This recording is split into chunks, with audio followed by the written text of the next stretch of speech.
قبلہ امیر مجاہدین کی غیر موجودگی میں یہ آپ کا بہت بڑا کارنامہ ہے.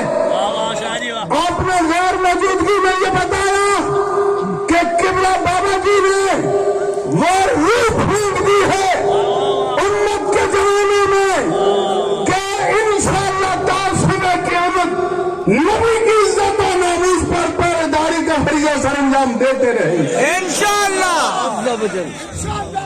آپ نے پوری غیرت مند قوم کی ترجمانی کی ہے اور یہ بتا دیا ہے. قبلہ بابا جی فرماتے ہیں کہ اخلاص کے ساتھ نکلو تو اللہ کی مدد آتی ہے.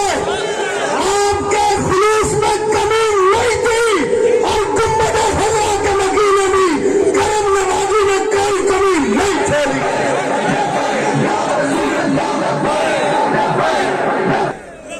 یہ قبلہ امیر مجاہدین کا فیضان ہے.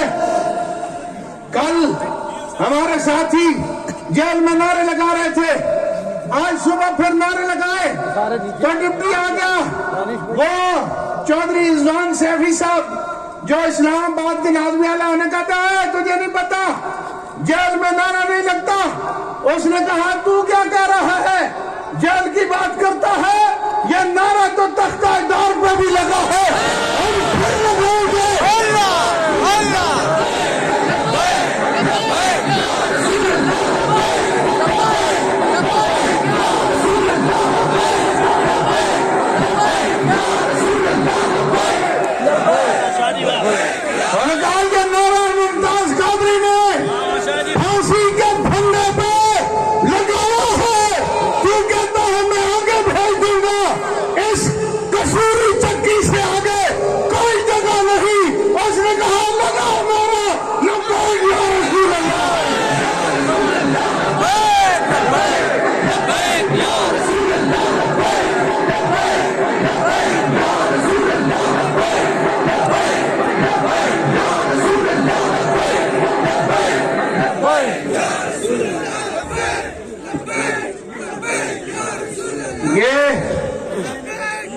میں سمجھتا ہوں قبلہ امیر مجاہدین اللہ کا خاص انعام ہے ہم پر, اور اس پر ہم اس خالق و مالک کا جتنا بھی شکر ادا کریں کم ہے کہ ہم کبھی نہیں نکلے, لیکن نکلے ہیں اس مرد کلندر کے ساتھ نکلے ہیں جنہوں نے دنیا کو یہ بتا دیا ہے کہ لوگوں نبی سے وفا کرو.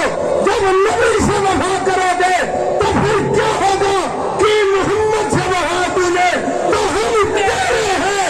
یہ رہا چیز ہے کیا اللہ ہو کرم تیرے.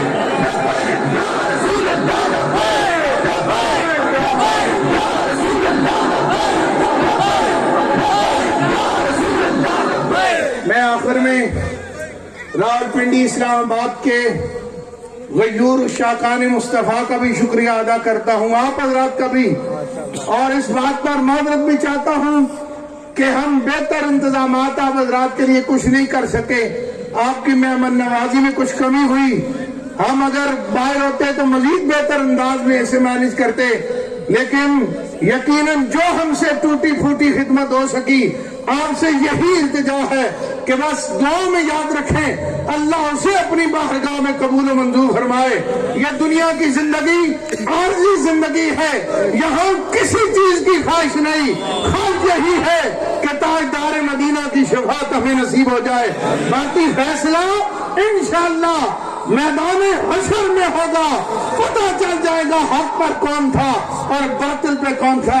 اللہ تعالیٰ قبلہ امیر مجاہدین کو صحت و عافیت والی لمبی زندگی عطا فرمائے اور ہمیں اس راستے پر استقامت عطا فرمائے. وآخر دعوانا الحمدللہ.